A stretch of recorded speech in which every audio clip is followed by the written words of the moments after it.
I know for sure that the impact that it may have had on her and her ability, her resilience to bounce back from it all is not something that you may find in a lot of the students, you know, that they're going through this and experience this thing right here.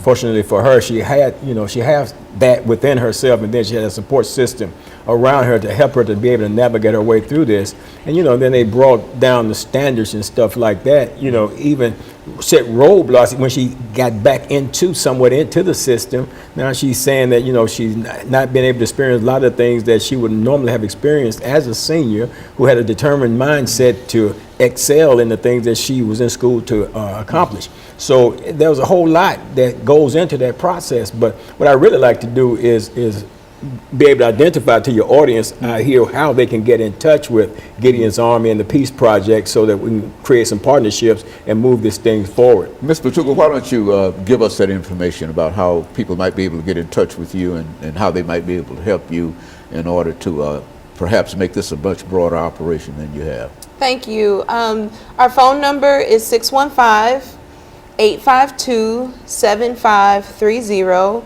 And our email address is onearmyunited, that's ONE, armyunited@gmail.com.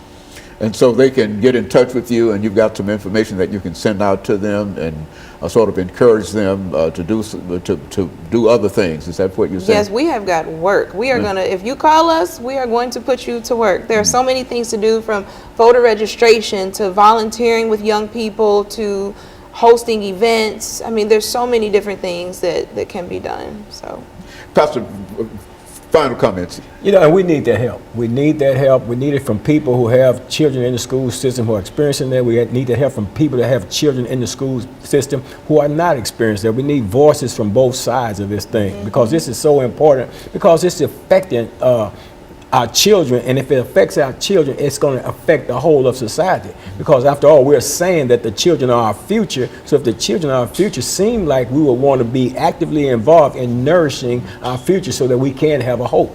So I'm encouraging people to get involved. Call the number, you know, get involved with Gideon's Army, and let's make a difference. Let's do something instead of just sitting around complaining and talking about our youth. I mean, our youth are caught up in the school system, man. They're putting them on all kind of ADHD medication. Dr. Haney, when I was an intravenous drug user in the prison system, I used to shoot Ritalin. You know, we call it BAM, you know, get high on it. And they're giving this to our school children because they simply don't want to take time out to figure out how they can teach that child. So they send them, rush them out somewhere, mislabel them as having some